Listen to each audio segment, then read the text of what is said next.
I guess what I'm wondering then, considering all this, is how to get through to the normies. Because while, yes, this is a top-down phenomenon, this is pushed on us and pushed on us further through all this propaganda that we're getting constantly.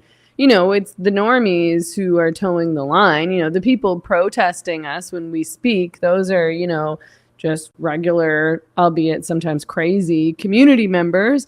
These aren't, I don't know that they're being paid by the Pritzker family or anything like that. They're people who've really bought into the propaganda. Sometimes they're mothers of these so-called trans kids, and they think they're protecting their trans kids. The teachers who are going along with all of this in schools and teaching the kids that maybe this boy was born in the wrong body because he likes dresses better than pants some days. And, the people screaming at each other on the internet about trans rights and trans women are women or so on and so forth. Like, it starts to feel like an unsurmountable obstacle, in part because there's so much money going into this. And, what power do I have to influence what Martine Rothblatt wants to do? None. And then, we have half of the population in Canada continuing to vote for the NDP and the Liberal Party, who are pushing SOGI and pushing hate speech laws that will criminalize us for misgendering. And SOGI is the gender identity curriculum in BC. Okay. Sorry, I just wanted to clarify in case people who aren't Canadian don't know that reference. And, shutting us down at every turn, and also at the same time presenting these so-called trans people and these trans kids as this like horrifically marginalized, vulnerable population that's constantly in danger of violence. Well, I think we have to keep doing what we're doing. I mean, look at us having this conversation here. How many people are having this kind of conversation? Ooh. True. Not too many, but right? They want to know where all the women are and why the women aren't talking about this. Yeah, I know. Maybe because you're not platforming us. Hello. Well, you've been on Joe Rogan, so that's not totally true. We're getting there a little bit.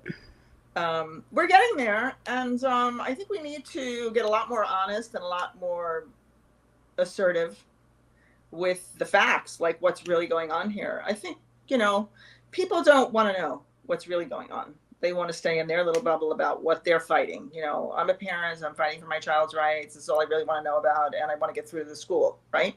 Yes. They don't realize that if you don't hit the root of this thing, it doesn't matter. We're already in the 11th hour. We are in the maw of the machine. So you have to really, broaden your scope and find out and learn about what this actually is. This is a technological usurpation of human reproduction. And it may be a long game, but it may not be so long with what they're able to do now. I mean, they're able to, create embryos out of skin cells. This is what they're working on. They're working on ectogenesis, they're researching. I don't know how real this is or how far they could actually get with this. It sounds absolutely preposterous, but male wombs, wombs for men that want to be women. I mean, they are literally deconstructing children's reproductive anatomy. They're really, really in material reality deconstructing their sex. So sex is on the chopping block. And this is what people have to start talking about instead of talking about gender expression and blah, blah, blah, and my rights versus their rights. No, this isn't about that. Your right to express yourself, because your right to express yourself should not get in the way of material reality. You know what I mean? Nobody has the right to, adjust reality to skew with other people's perceptions about reality.